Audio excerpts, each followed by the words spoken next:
오늘도 하나님의 은혜가 우리 가운데 임합니다. 하나님의 사랑이 우리 가운데 임합니다. 하나님의 영광이 우리 가운데 임합니다.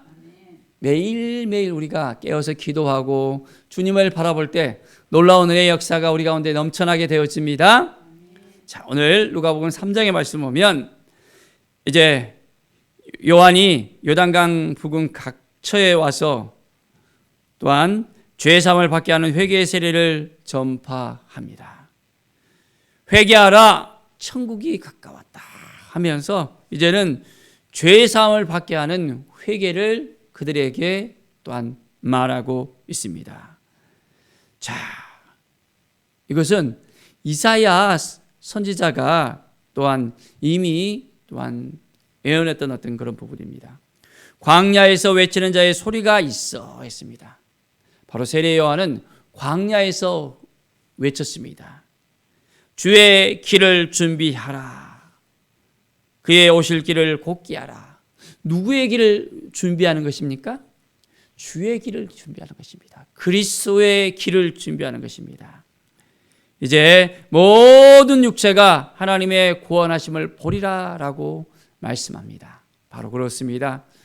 회개에 합당한 열매를 맺고 이제는 회개하며 날마다 하나님 앞에 나올 때 놀라운 구원의 은혜의 역사가 우리 가운데 넘쳐나게 되어집니다.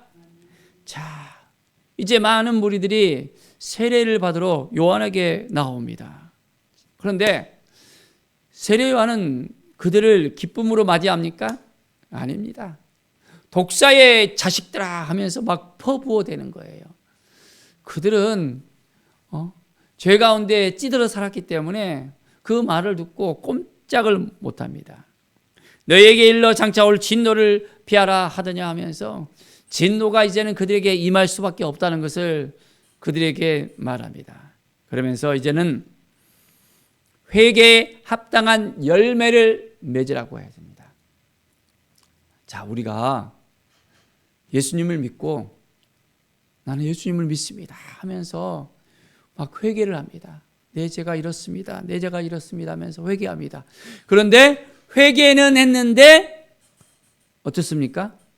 전혀 삶의 변화가 없어요. 그러면 그게 회개한 걸까요? 회개, 돌이킬 회, 고칠 개, 돌이켜서 고쳐져야 됩니다. 죄가 있다면 죄된 삶에서 벗어나야 됩니다. 죄의 길에서 이제는 완전히 떠나가야 됩니다. 그런데 계속해서 죄를 짓고 또 짓고 모든 거 다 용서해 주셨어 하면서 또 짓는 거예요. 또 용서해 주실 거예요 하면서 용서받은 죄인이 이제는 그 모든 죄를 사함받고는 온전하게 주님의 뜻 가운데 살아야 됩니다. 그런데 그렇지 않고 여전히 죄 가운데 있다면 그것은 회개에 합당한 열매를 맺는 것이 아닙니다. 자, 그래서 이 세례 요한은 계속해서 말합니다.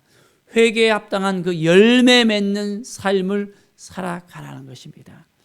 자, 그래서 무리들이 물어봅니다. 우리가 무엇을 해야 되겠습니까? 어떻게 해야 됩니까? 하면서 물어봅니다. 자, 그러니까 뭐라고 이야기합니까?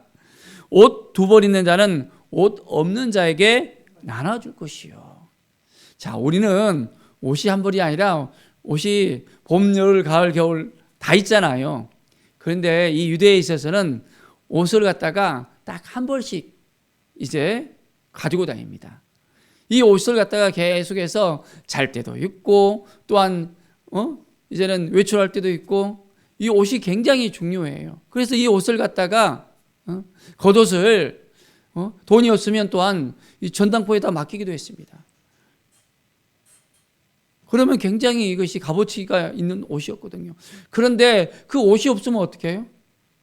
이제는 생활하는 데 있어서 굉장히 불편함을 가집니다. 그러니까 어떻게 해요?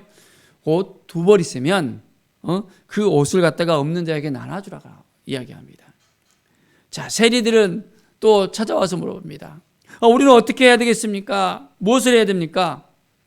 세리들은 어떻습니까? 그들은 세금을 걷는 사람들이잖아요. 그런데 어떻게 해요? 그들은 받아야 될 그 세금 위에도 자기들의 입을 갖다가 위해서 착복을 하는 거예요.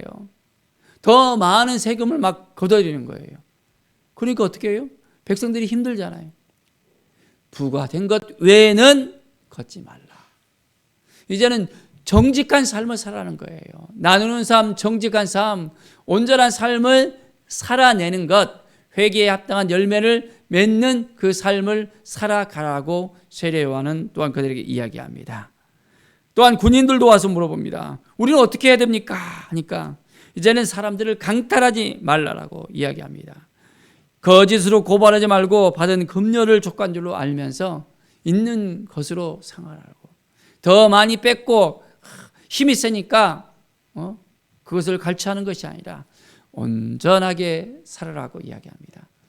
우리의 인생 가운데 회개에 합당한 열매를 맺어야 됩니다. 우리가 하나님의 자녀라면, 믿음의 사람이라면 우리의 입술로 온전하게 거룩한 열매를 맺을 수 있어야 됩니다. 야, 저 사람은 예수를 믿고 완전히 변화되었어. 야, 달라. 예수 믿기 전과 예수 믿고 난 다음에 달라라는 그런 다른 사람의 그런 고백이 있을 정도로 우리는 믿음의 삶을 살 수 있어야 됩니다. 예수 그리스도를 믿고 난 다음에도 전혀 변화가 없으면 그것은 회개에 합당한 열매가 아닙니다. 온전히 우리가 오늘 시간 하나님 앞에 나와서 믿음으로 살겠습니다. 말씀으로 살겠습니다. 우리의 삶이 이제는 거룩함으로 하나님께 나가겠습니다. 주님께서 기뻐하시는 삶을 살겠습니다. 고백하는 우리 모든 성도들의 삶이 되길 간절히 축원드립니다. 자, 이제 세례 요한은 말합니다. 사람들이 궁금해해요. 자기가 그리스도인가라는 것을 궁금해합니다. 이렇게 놀라운 능력을 갖다가 베풀고 세례를 베풀고 하니까 야, 이 사람이 우리를 구원해 줄 거 아닌가라고 사람들이 궁금해합니다. 그런데 세례 요한은 분명히 얘기합니다. 자, 나보다 능력이 많으신 이가 온다는 것. 나는 그의 신발끈을 이제는 풀기도 감당하지 못할 정도로 나는 물로 세례를 베풀지만은 이 물은 뭡니까?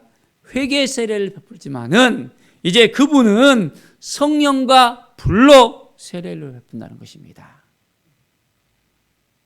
자, 그분이 오신다는 것을 이제는 분명하게 많은 사람들에게 이야기합니다.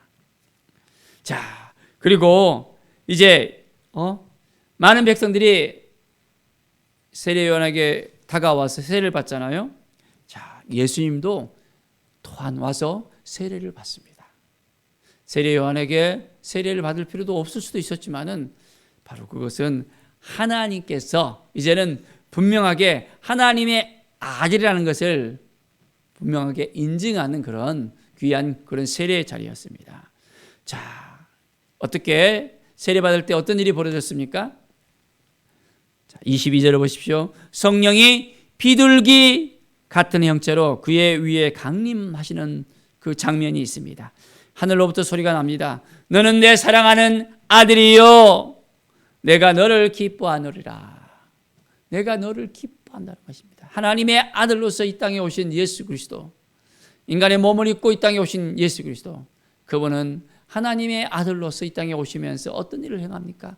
우리 인간의 모든 죄를 구원하기 위해서 십자가를 치기 위해서 그분은 오셨다는 것을 우리가 알아야 됩니다.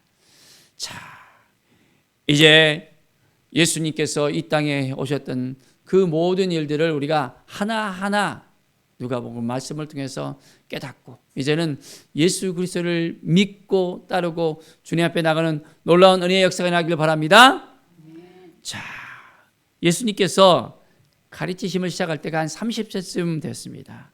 자, 그런데 이제 예수님은 그의 태생이 어디서부터인가를 갖다가 분명하게 이야기합니다. 자, 요셉의 아들이라 했습니다.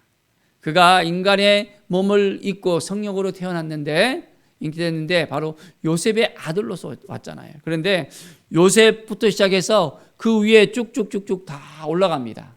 자, 그래서 어디까지 올라갑니까? 자, 38절을 보십시오.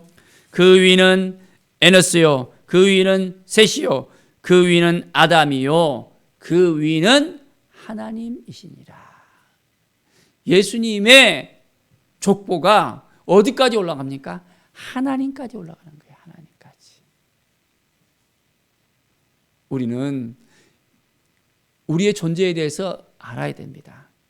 우리는 예수 그리스도를 통해서 이제는 우리가 예수님을 믿고 그 믿음으로 말미암아 영접하는 자, 그 이름을 믿는 자에게는 하나님의 자녀가 되는 권세를 주셨다고 말씀하십니다. 바로 우리는 예수님을 통해서 하나님의 자녀가 되어졌습니다. 하나님의 은혜를 잊고 오늘도 우리가 살아갑니다. 늘 말씀 안에 거하며 주님의 은혜 안에 거하며 우리는 살아갑니다. 오늘도 모든 것 다 내려놓고 이제는 회개에 합당한 열매를 맺으면서 주님의 뜻이 무엇입니까? 우리가 무엇을 해야 됩니까? 이제 우리가 예수님을 믿고 하나님의 자녀가 되었는데 하나님의 뜻이 무엇입니까? 하나님이 말씀하신 대로 오늘 살아갈 수 있도록 인도하여 주시옵소서. 연약하지만은 부족하지만은 주님이 말씀하시면 주님이 함께 하시면 이제는 성령과 불로 세례를 받고 이제는 성령의 사람으로 말씀의 사람으로 치유의 사람으로 회복의 사람으로 영혼을 구원하는 하나님의 사람으로 살겠습니다. 하나님께서 우리의 인생 가운데 함께해 주셔서 우리가 부족하지만은 연약하지만은 늘 하나님만을 의지하고 하나님만을 바라보고 살아갈 때 우리를 이끌어 주시고 동행하여 주시고 함께해 주시고 이끌어 주실 것을 믿습니다. 이 믿음을 가지고 살아갈 때 날마다 하나님의 은혜의 역사가 우리 가운데 일어나기를 간절히 축원드립니다. 기도하겠습니다. 하나님 감사합니다. 늘 하나님의 은혜 가운데 거하게 하여 주시옵소서. 말씀 앞에 서게 하여 주시옵소서. 부족하지만은 연약하지만은 주님이 말씀하신 대로 이제는 살아가길 원합니다. 회개에 합당한 열매를 맺고 많은 영혼을 구원하는 일에 온전하게 우리가 헌신할 수 있도록 인도하여 주시옵소서. 하나님의 뜻 가운데 살아가게 하여 주시옵소서. 감사드리며 예수 그리스도의 이름으로 기도드립니다. 아멘.